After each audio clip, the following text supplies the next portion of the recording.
And also, our uranium war crimes, or the wars in Ethiopia, James Baker restarted in 91, and now 20 million Ethiopians are in risk of starving to death, and there's plenty of food in this world.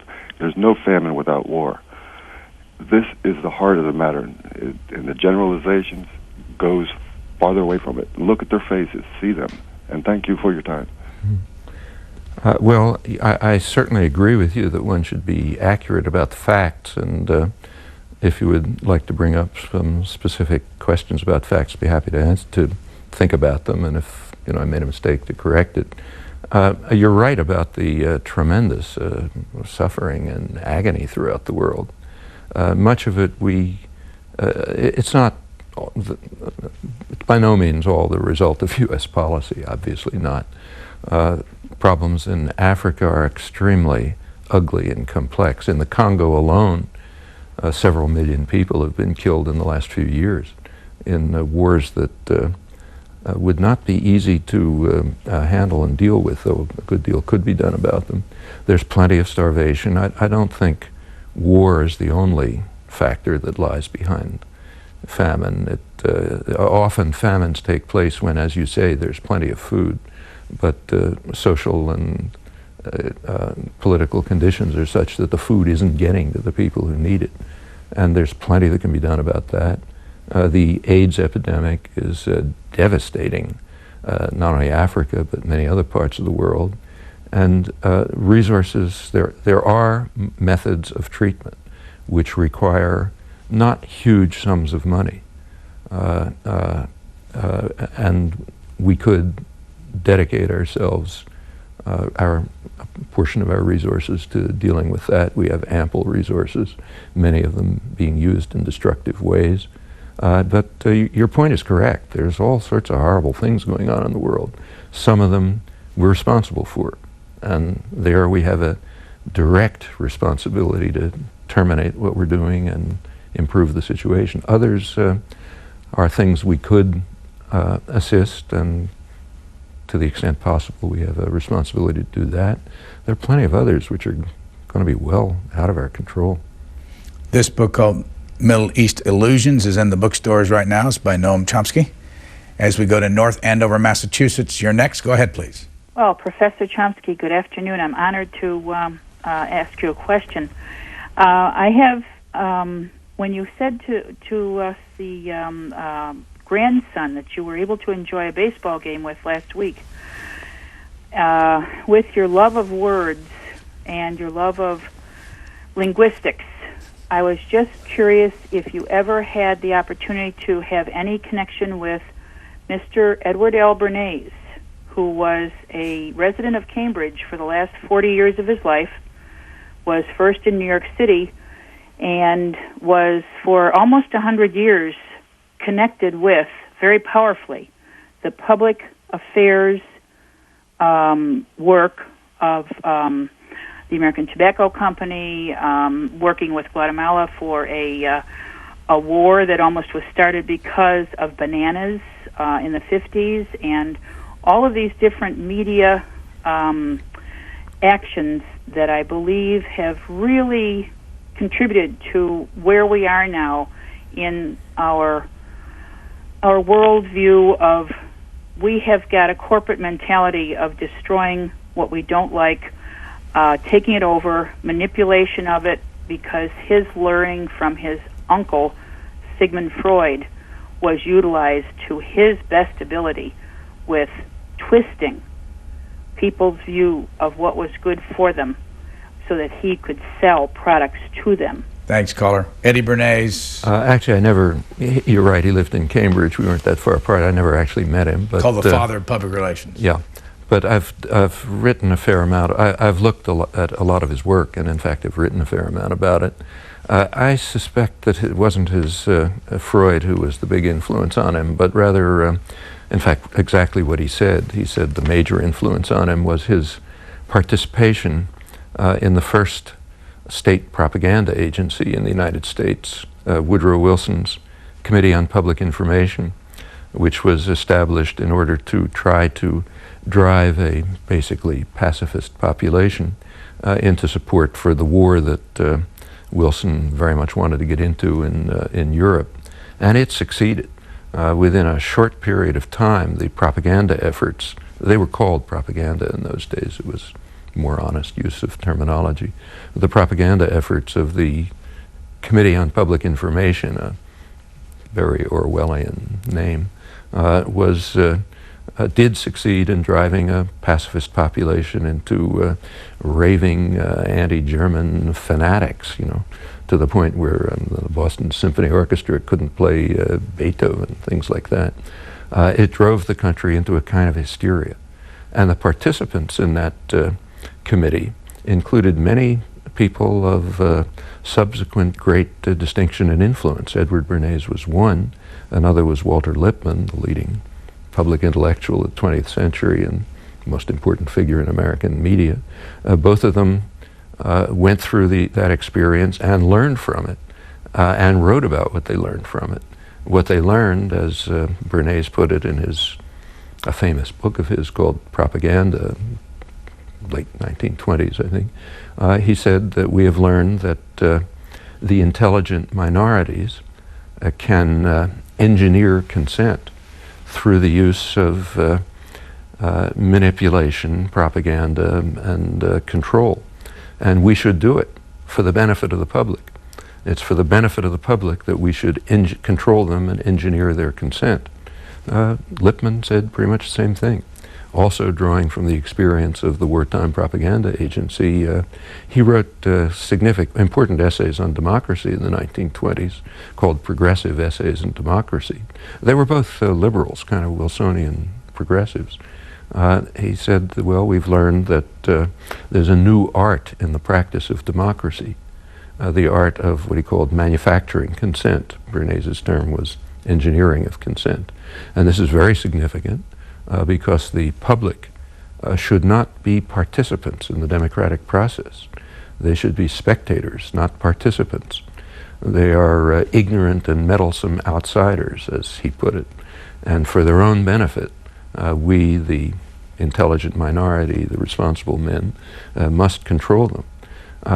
Bernays' particular significance, this had all sorts of influence all over the place, but in the intellectual culture, in political science, and so on. But Bernays' particular influence was exactly as you say, he was one of the founders of the modern public relations industry, which grew into a massive industry right at that period. Had it existed before, but it became very important after at this time. And its goal was to control attitudes, beliefs, to marginalize people, to induce, to drive them towards what were called the superficial things of life, like fashionable consumption, and keep them out of the public arena where they don't belong.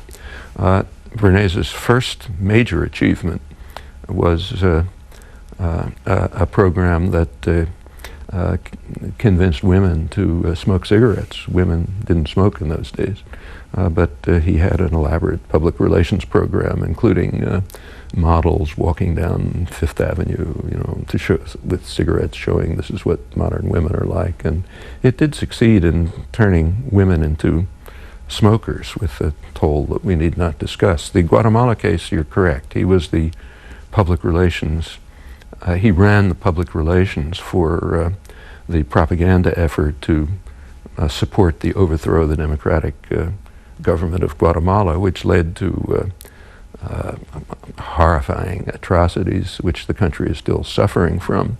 This is one of the examples that we should be anything but proud of, and he did play a role on that. He did a lot of other things. He's famous in Cambridge for a campaign to save the sycamores on Memorial Drive, which was again a successful public relations campaign that many people admired. Springfield, Massachusetts, for Noam Chomsky. Hello. Good afternoon, Professor Chomsky. My question to you is, do you believe that a nation should suffer a detrimental cost in order to compensate for wrongs committed by the governors of that nation or by segments of that nation in the past? I'm not sure exactly what the question means. Are we if you're living under, let me see if I can understand it. Suppose you're living under a dictatorship and the dictators carry out some horrendous act. So you're living in Stalinist Russia, let's say, and Stalin carries out horrible crimes. Are the people of Russia responsible for those crimes? Well, to only a very limited extent, because living under a brutal, harsh terrorist regime, there isn't very much they can do about it. There's something they could do, and to the extent that you can do something, you're responsible for what happens.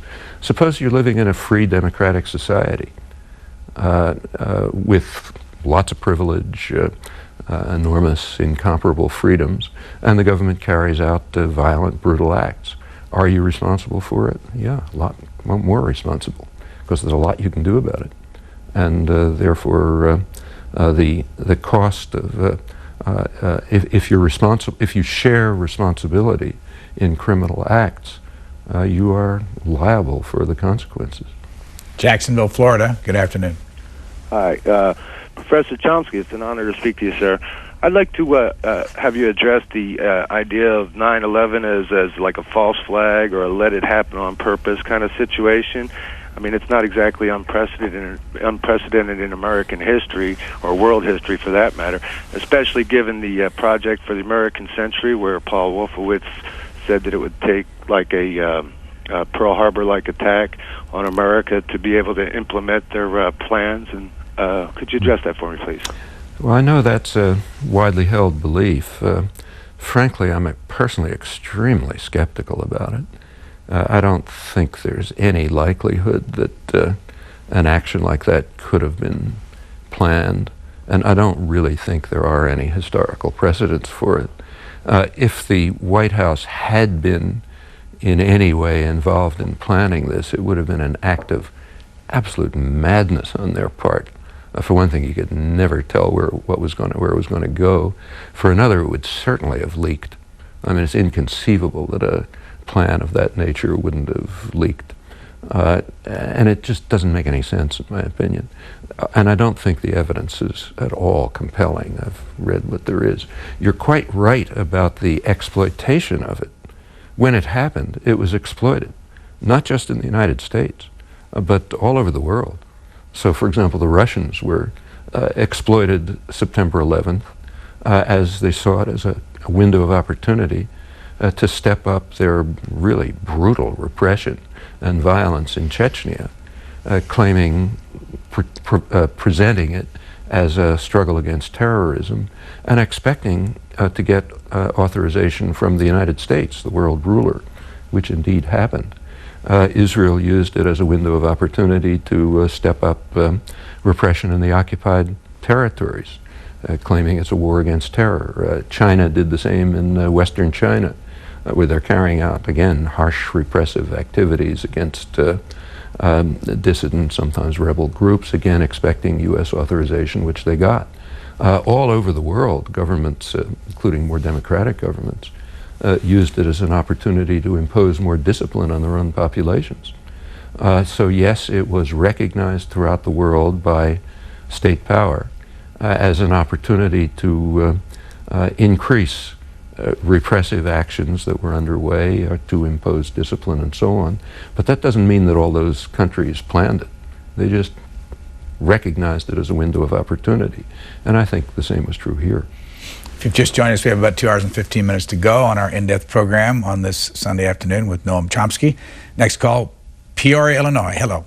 Hello. I'd like to question the effectiveness of demonstrations, and especially civil disobedience, in effectively changing U.S. policy. In the Vietnam War, it dragged out for 17 years. Public opinion turned against the war in 1968, yet the war dragged on for 7 more years, and the opinion polls and public opinion research showed that the public, even though they hated the war, they hated the demonstrators even more. So that just prolonged the war. And like we have a march here in Peoria, a rally against the war in Iraq. We had 200 marchers. We got 5 inches in the newspaper, 1 little inch of new information why people should be against the war. You're never going to be able to demonstrate in the street, get coverage like that, and get your message across. You had to do direct, door-to-door literature dropping, stuffing doorknobs or canvassing door to door to get your message out with a full sheet of paper with all your arguments. The media is not going to do your job for you. They're not get your message across in the detail.